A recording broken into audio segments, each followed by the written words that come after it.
And we're back. And we are now going to speak to independent MHA for St. John South, Mr. Tom Osborne. Been a while, Mr. Osborne. Good day, Pete. How are you? Very good. How you been? Excellent indeed. Flat out, busy all the time? Yeah. Oh, yes, indeed. Yes, I got two topics, actually. So okay. I don't know if we have time tonight for two or one. If we only have time for one, I guess you're on again tomorrow morning, are you? I am indeed. Okay, so if we only have time for one, let me know, and I can certainly give you a call again tomorrow morning on the other. Super. Yeah. Okay. Well, let's play it by ear and see how far we get. Okay. Well, the two issues. One is Carol Chafe's report. The other is fracking. I'll start with fracking, I guess. Okay. I know you introduced that as one of your topics tonight. Yeah. Both of them actually, but go ahead. Yeah. Well, both. Yeah.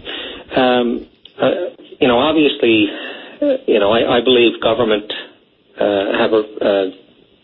It's incumbent upon government to introduce regulations and policies to deal specifically with fracking. This process uses between 55,000 and 200,000 litres of chemical-laden water, which is injected into to cause cracks or fractures within the rock to allow for the release of natural gas. The concern is that many other jurisdictions have already banned fracking, and others who currently allow fracking are now reviewing the process. I know that the CNLOPB have announced that they're going to review the process of fracking, but we need to know as people as well. I mean, it may be a great thing. The resource is not going anywhere. If they wait until we know for sure that it's not going to have an adverse effect on human health. But if you listen to them, they say that time is of the essence, because if we don't get on it now, if we don't start working our way towards this, we're going to be too late, and we're going to be Johnny come lately to the party here. Other people are going to have theirs developed, and we're going to be out of luck. Well, I'm not buying that aspect. The resource is going to be there, whether it's developed next month or drilled for next month, or 8 or 10 or 12 months down the road, or even 2 or 3 years down the road. If the resource is that volatile that it has to be done immediately, or it's of no value, well, then it's really a very risky business from a financial aspect as well. Mm-hmm.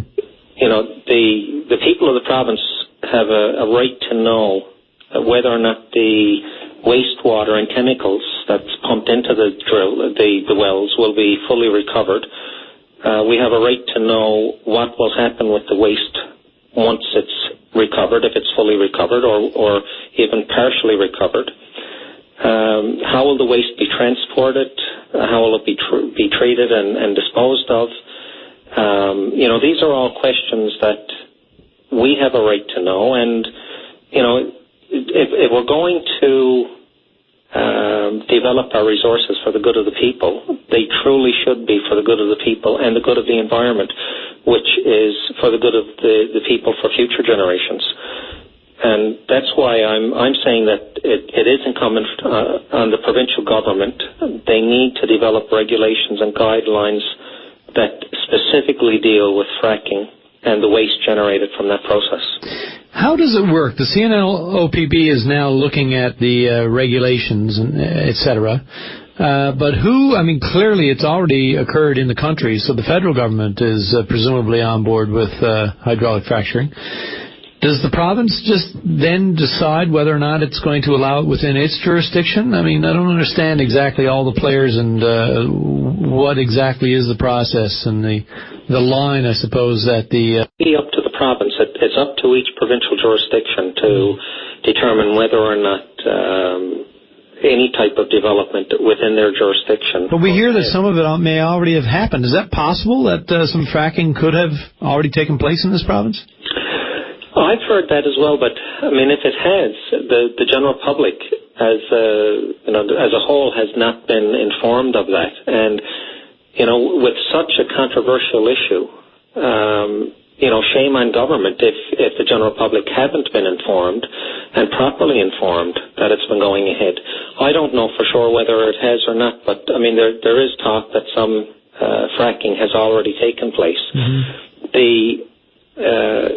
the thing is, the provincial government would have to have the final say on whether fracking goes ahead or not.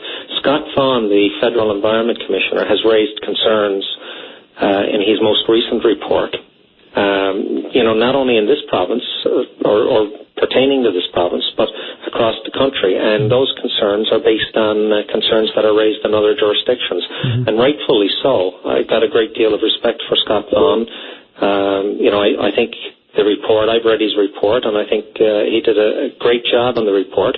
And he doesn't come out and say that fracking shouldn't happen, but he does say that we need more information and we need clearer guidelines on the process.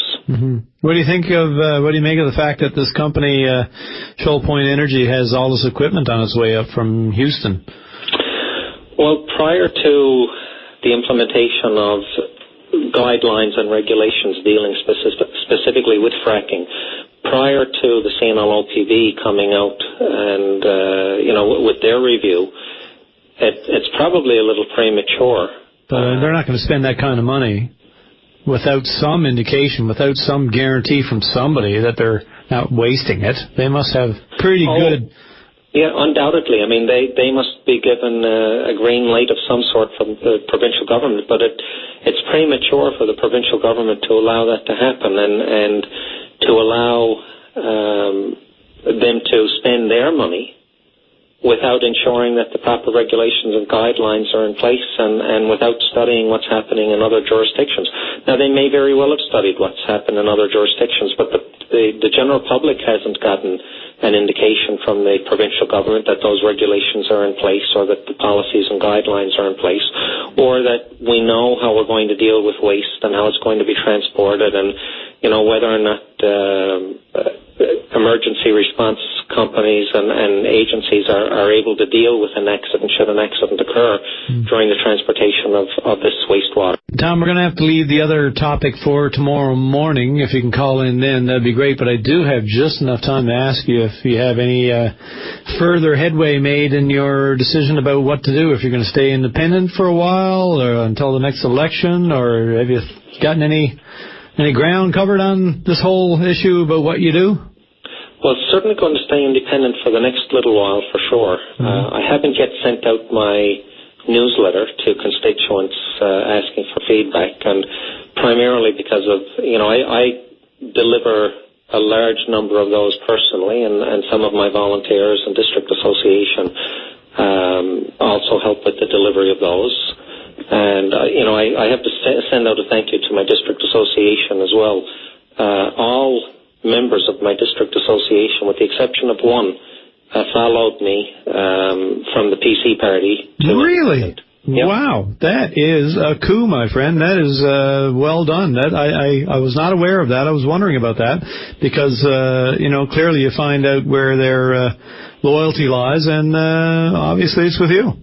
Yep, and I'm most appreciative of them following me and sticking with me, and certainly that they've all indicated that they will continue to support me and do whatever needs to be done at the district association level. So a public thank you to them for that. Well, good for you. All right. Well, listen, let's discuss that certainly again in the future, no doubt. But tomorrow morning, if you want to call back in, we can get to the other topic, and I'd love to have that chat too.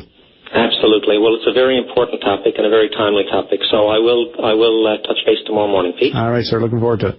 Thank you. Okay. Good night. Bye-bye.